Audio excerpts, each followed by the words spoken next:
साथियों, स्वागत है आपका हमारे इस प्रेरणादायक कहानियों के श्रृंखला वाली चैनल में। आइए शुरू करते हैं आज की कहानी, जिसमें हम जानेंगे कि कैसे एक पुत्र अपने अंधे माता पिता को अपने कंधे पर रखकर प्रेम और स्नेह के साथ तीर्थ की यात्रा करवाता है। कहानी का शीर्षक है मेरा पुत्र श्रवण कुमार। क्यों हर माता पिता को श्रवण कुमार जैसा ही पुत्र चाहिए? कौन है ये श्रवण कुमार? पौराणिक युग में शांतनु नामक एक सिद्ध साधु थे। इनकी पत्नी भी एक सिद्ध धर्मपरायण नारी थी।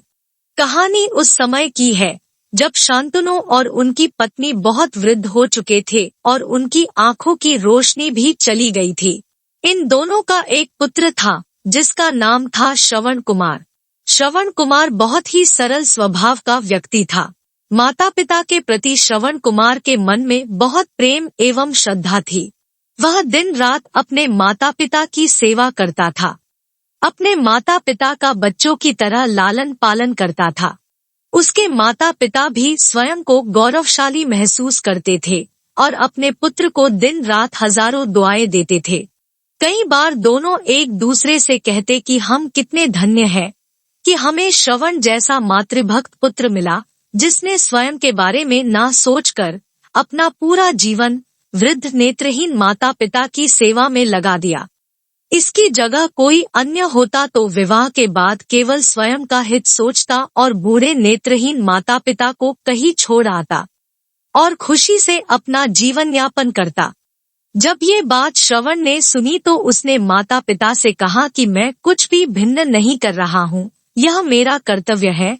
जब मैं छोटा था तब आपने मुझे इससे भी ज्यादा अच्छा जीवन दिया और अब मुझे यह सौभाग्य प्राप्त हुआ है कि मैं आपकी सेवा करूं। आप दोनों जो भी इच्छा रखते हैं मुझसे कहे, मैं उन्हें अवश्य पूरा करूंगा। तब शांतनु और उसकी पत्नी कहते हैं, पुत्र श्रवण, हम दोनों की आयु बहुत हो चुकी है। अब जीवन का कोई भरोसा नहीं है। किसी भी समय हमारी आंखें बंद हो सकती हैं।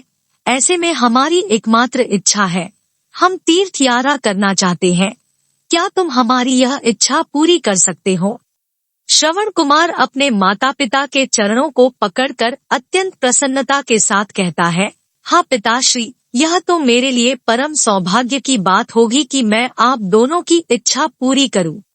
श्रवण अपने माता पिता को तीर्थ करवाने हेतु एक कावड़ तैयार करता है, जिसमें एक तरफ पिता एवं दूसरी तरफ माता को बैठाता है और कावड़ के डंडे को अपने कंधे पर रखकर यात्रा शुरू करता है। उसके हृदय में माता पिता के प्रति इतना स्नेह है कि उसे उस कावड़ का लेशमात्र भी भार नहीं लगता। अपने पुत्र के इस कार्य से माता पिता का मन प्रसन्नता से भर उठता है और वे पूरे रास्ते अपने पुत्र श्रवण को दुआएं देते चलते हैं। इस तरह कई दिनों तक अलग अलग तीर्थ स्थलों की यात्रा करते रहे और कुछ समय बाद तीर्थ यात्रा करते जब वे तीनों अयोध्या नगरी पहुंचते हैं, तब माता पिता श्रवण से कहते हैं कि उन्हें प्यास लगी है। श्रवण कुमार कावड़ को जंगल में रखकर हाथ में पत्तों का पात्र बनाकर सरयू नदी से जल लेने जाता है। उसी समय उस वन में अयोध्या के राजा दशरथ आखेट पर निकले थे और उस घने वन में वह हिरण को शिकार बनाने के लिए उसके पीछा कर रहे थे। तभी उन्हें घने जंगल में झाड़ियों के पार सरयू नदी से पानी के हलचल की आवाज आती है। उस हलचल को हिरण के पानी पीने की आवाज समझकर महाराज दशरथ शिकार के उद्देश्य से तीर चला देते हैं और उस तीर से श्रवण कुमार के हृदय को आघात पहुंचता है, जिससे उसके मुंह से पीड़ा भरी आवाज निकलती है, जिसे सुन दशरथ स्तब्ध रह जाते हैं और उन्हें अनहोनी का एहसास होता है और वे भागकर सरयू नदी के तट पर पहुंचते हैं, जहां वे अपने तीर को श्रवण के हृदय में लगा देख भयभीत हो जाते हैं और तभी उन्हें अपनी भूल का एहसास होता है। राजा दशरथ श्रवण कुमार के समीप जाकर उससे क्षमा मांगते हैं।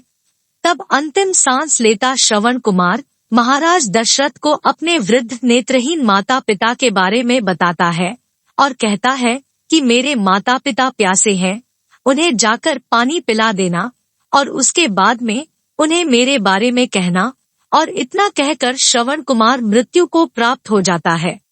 भारी हृदय के साथ महाराज दशरथ श्रवण के माता पिता के पास पहुंचते हैं और उन्हें पानी पिलाते हैं।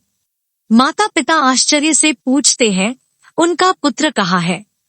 वे भले ही नेत्रहीन हो, पर वे दोनों अपने पुत्र को आहट से ही समझ लेते थे। माता पिता के प्रश्नों को सुन महाराज दशरथ उनके चरणों में गिर जाते हैं और बीती घटना को विस्तार से कहते हैं। पुत्र की मृत्यु की खबर सुनकर माता पिता रोने लगते हैं और दशरथ से उन्हें अपने पुत्र के पास ले जाने को कहते हैं। महाराज दशरथ कावड़ उठाकर दोनों माता पिता को श्रवण के शरीर के पास ले जाते हैं। माता पिता बहुत जोर जोर से विलाप करने लगते हैं। उनके विलाप को देख महाराज दशरथ को अत्यंत ग्लानि का आभास होता है और वे अपनी गलती की क्षमा याचना करते हैं।